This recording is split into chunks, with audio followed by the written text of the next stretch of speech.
Bonjour à toutes et à tous, il est 15 heures. Merci de nous rejoindre pour cette nouvelle édition dont voici les principaux faits. Le président de la République a présidé les travaux de la 14e séance du Conseil des ministres au Palais de la République. Et le président de l'Assemblée nationale a reçu ses homologues africains.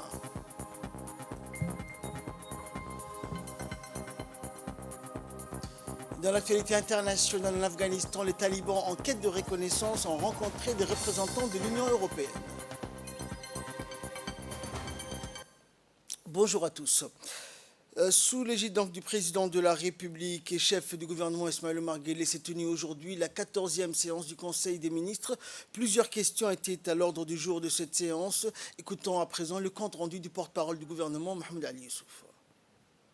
Rahim, sous la présidence du chef de l'État, son Excellence M. Ismaël Omar Guelleh, s'est tenue la 14e séance du Conseil des ministres en ce mardi 12 octobre 2021.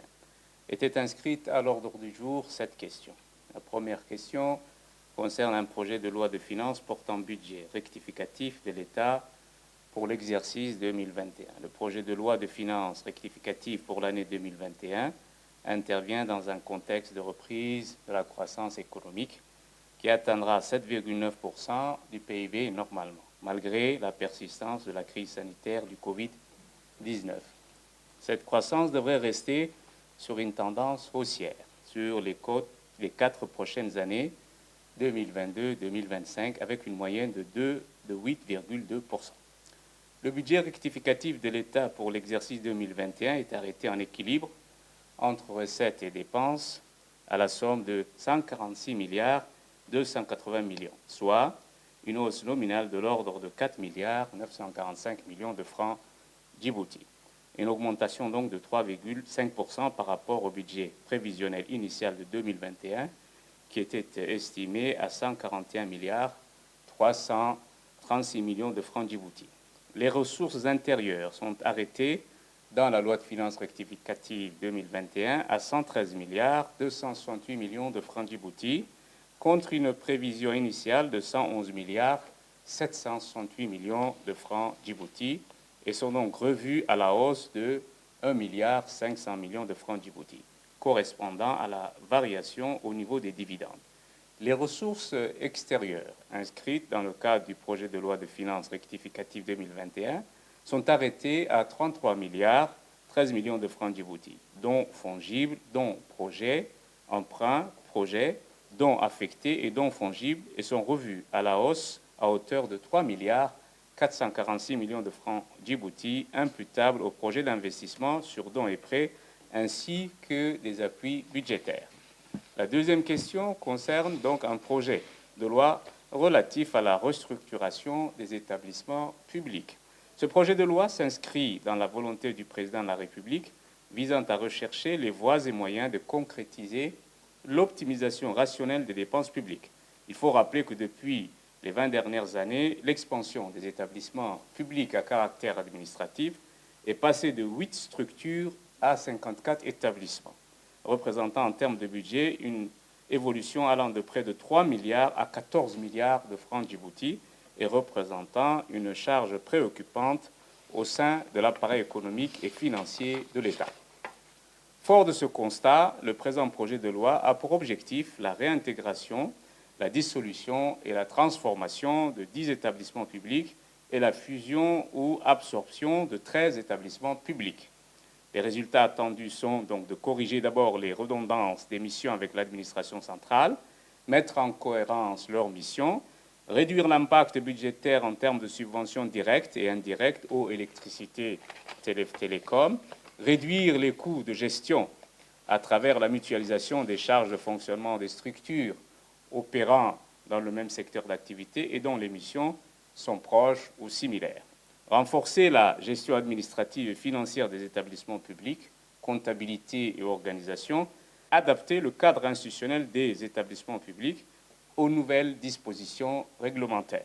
Cette première phase de réforme est susceptible d'améliorer la sécurité juridique et financière entourant la création des établissements publics, ainsi que d'assurer une utilisation efficiente des ressources publiques.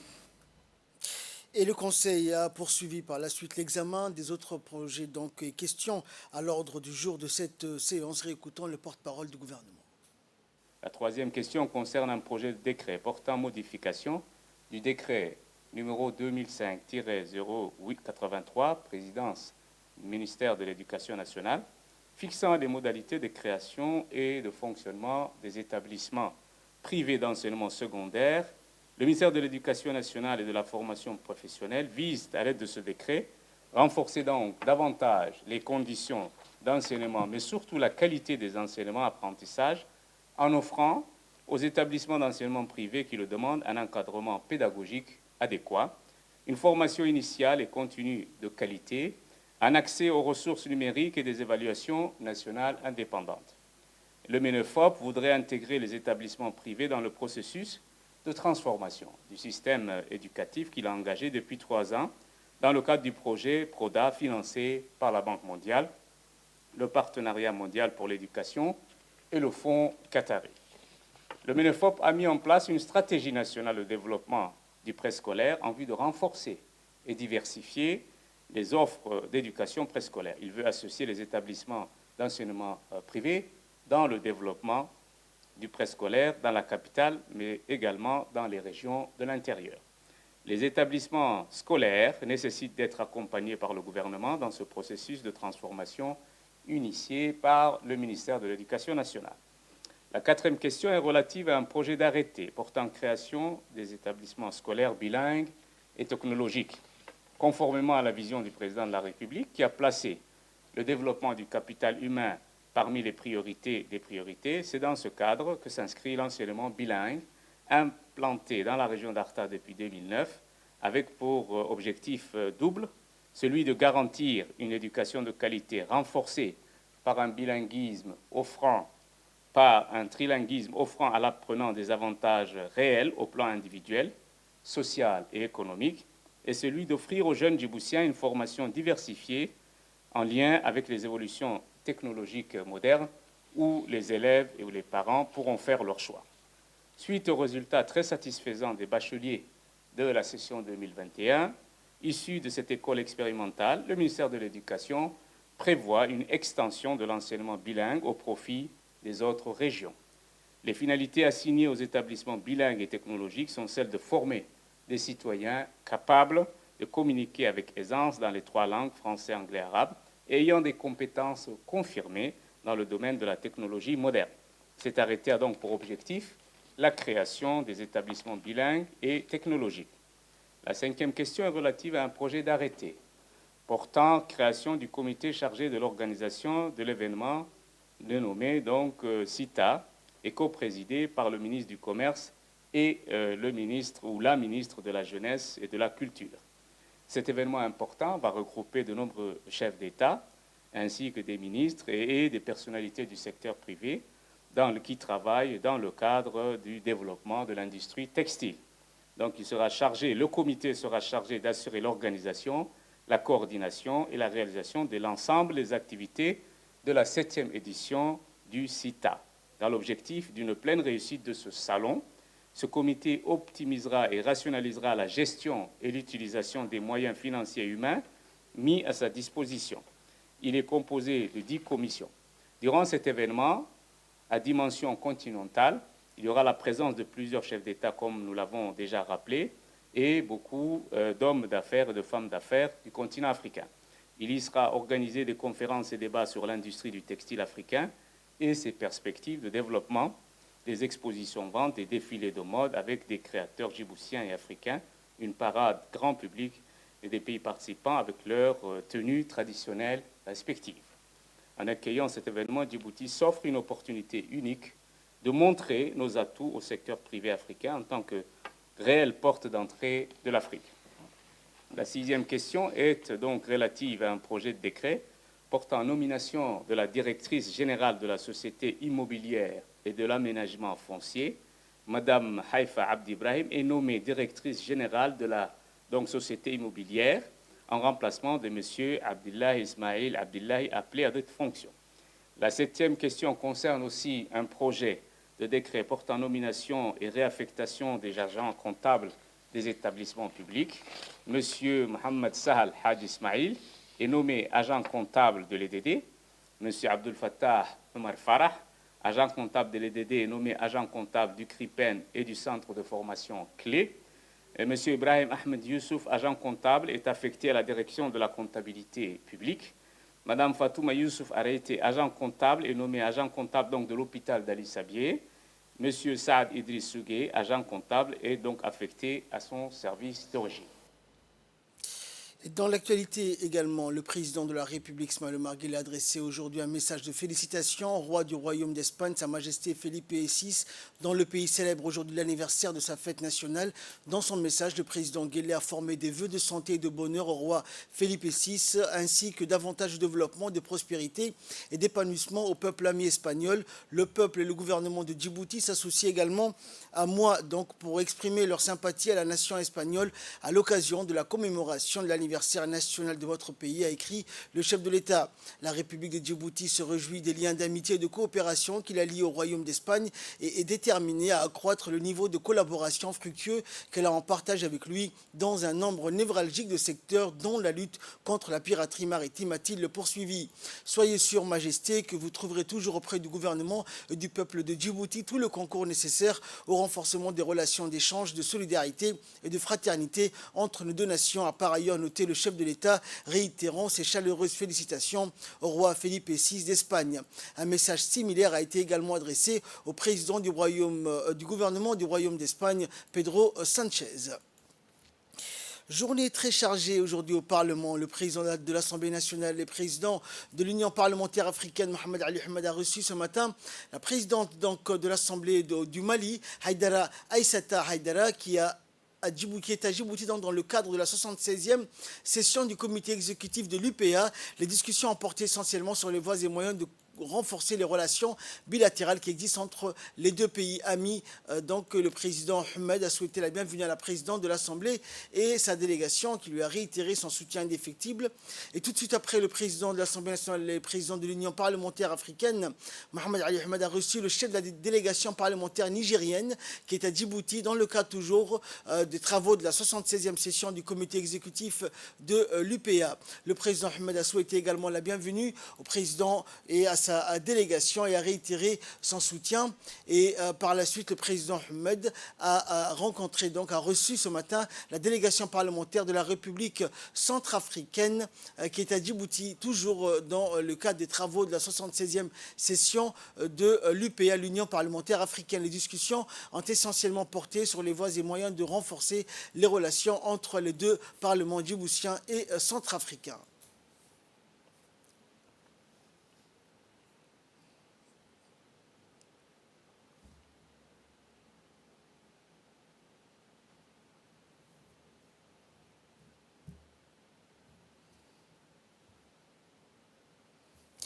Toujours dans la journée d'aujourd'hui, le président de l'Assemblée nationale et président de l'Union parlementaire, Mohamed Ali Ahmed, a reçu également le chef de la délégation parlementaire du Cameroun, qui est à Djibouti, pour prendre part donc aux travaux de la 76e session du comité exécutif de l'Union parlementaire africaine.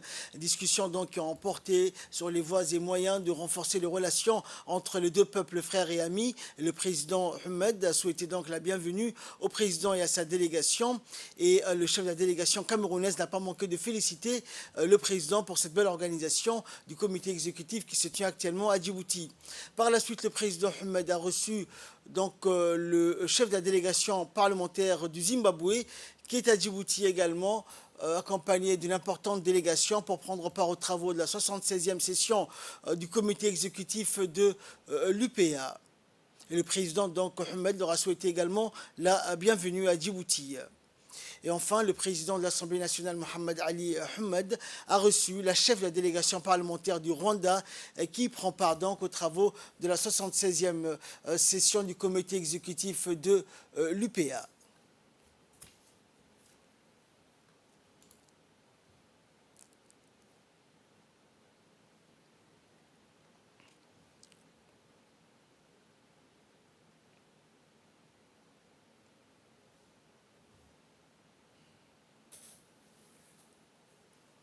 Et le président de l'Assemblée nationale, Mohamed Ali Ahmed, a reçu également aujourd'hui le coordinateur résident du système des Nations Unies par intérim en République de Djibouti, Eric Overvest. Lors de l'entretien, M. Overvest a souligné l'importance accordée par les Nations Unies à la République de Djibouti qui recèle d'importantes potentialités et qui se trouve être un pôle de stabilité dans la région. Et dans la même lancée, le coordinateur résident du système des Nations Unies par intérim a affirmé qu'il envisageait de développer ses relations avec Djibouti en vue de promouvoir et élargir la coopération à tous les domaines. Cette rencontre a permis d'importants échanges de vues entre les deux personnalités sur des sujets d'intérêt commun tels que la lutte contre l'immigration, la situation géopolitique dans la région. Et de son côté, le chef de l'hémicycle s'est dit satisfait de l'excellence des relations entre Djibouti et les Nations Unies et a invité le coordinateur résident du système des Nations Unies par intérim à poursuivre donc son soutien envers Djibouti dans ses efforts de développement. En nouvelle nationale, toujours, après donc le président de l'Assemblée nationale, la ministre de la Femme et de la Famille, donc Mme Mouna Ousmane Adan, a poursuivi sa visite dans les régions de l'intérieur en se rendant hier donc à Arta. Et après les habituelles salutations, tout protocole confondu, la ministre a entamé sa réunion de travail avec la population d'Arta sur les avancées des réalisations du ministère de la Femme et de la Famille dans la région. Et donc le débat fut riche et instructif et cela a donné à Madame la ministre une vue d'ensemble quant aux actions du ministère, des pistes de solutions pour pallier aux difficultés donc soulevées ont même été dégagées durant ces échanges. Ayant constaté donc que le débat a été dominé par l'aspect économique, la ministre a rappelé que ce n'était pas le seul domaine donc à améliorer, mais tenir compte aussi du bien-être familial en accentuant la lutte contre toute forme de violence qui touche la femme et l'enfant en passant par la délinquance juvénile. Il est l'heure à présent de retrouver l'appel à la prière de l'Asr. Restez avec nous pour la suite de ce journal. Voilà, donc c'était l'appel à la prière de l'Asr. Nous retrouvons la suite de notre journal. Et comme chaque jour, le ministère de la Santé nous fait donc le point de la situation épidémiologique concernant la pandémie de la Covid-19. Écoutons tout de suite le secrétaire général du ministère de la Santé.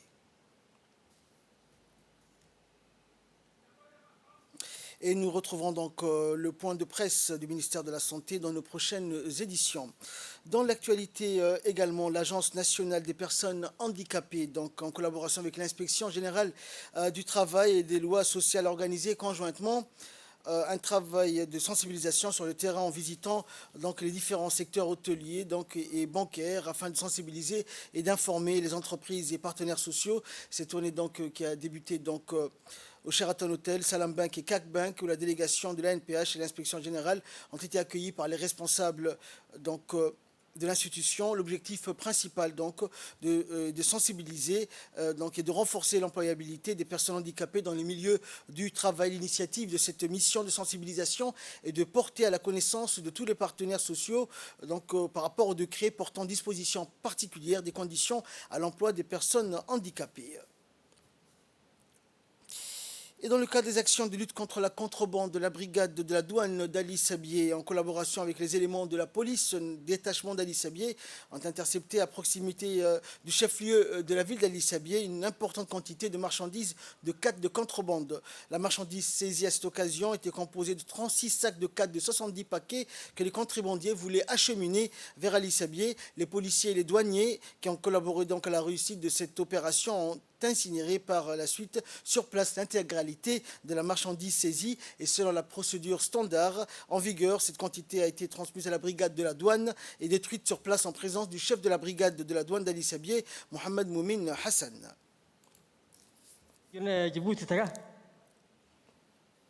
Et là, nous passons à l'actualité internationale. Les talibans en quête de reconnaissance ont rencontré des représentants de l'Union européenne. Le nouveau régime afghan cherche à rompre son isolement diplomatique et multiplie les rencontres. Après les Britanniques, les Américains et les Allemands, ils ont rendez-vous donc aujourd'hui avec des représentants de l'Union européenne.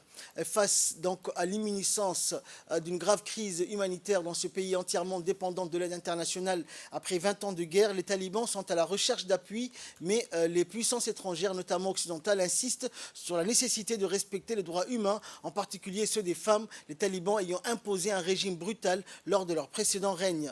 Elles sont désormais exclues de l'école, bien que les talibans promettent leur retour. Ils expliquent leur absence par les mesures contre la Covid-19. Et nous finissons en sport. Donc, les Kenyans survolent le marathon de Boston. Benson Kipruto se coiffe de la couronne de vainqueur du marathon de Boston. Le fondeur kenyan devient le 125e vainqueur de l'une des épreuves les plus prestigieuses du calendrier mondial. Benson Kipruto a pris son temps pour prendre les commandes d'une course d'abord largement dominée par l'Américain Albertson. Le Kenyan s'est détaché à une dizaine de kilomètres de l'arrivée avant de s'imposer en solitaire en 2 heures, 9 minutes et 50 secondes devant deux Éthiopiens, Lemi Berhanu et Jemal Yimer. Le Kenya a l'honneur à Boston puisque 3 compatriotes montent sur le podium de la course féminine. Edna Kiplagat, championne du monde du marathon en 2011 et 2013 et victorieuse à Boston en 2017, termine deuxième devant Marie Ngugi. Victoire pour Diana Kipogei, 27 ans, en 2 heures, 24 minutes et 45 secondes. C'est la fin de cette édition. Merci de l'avoir suivi. Excellent après-midi sur Télé Djibouti.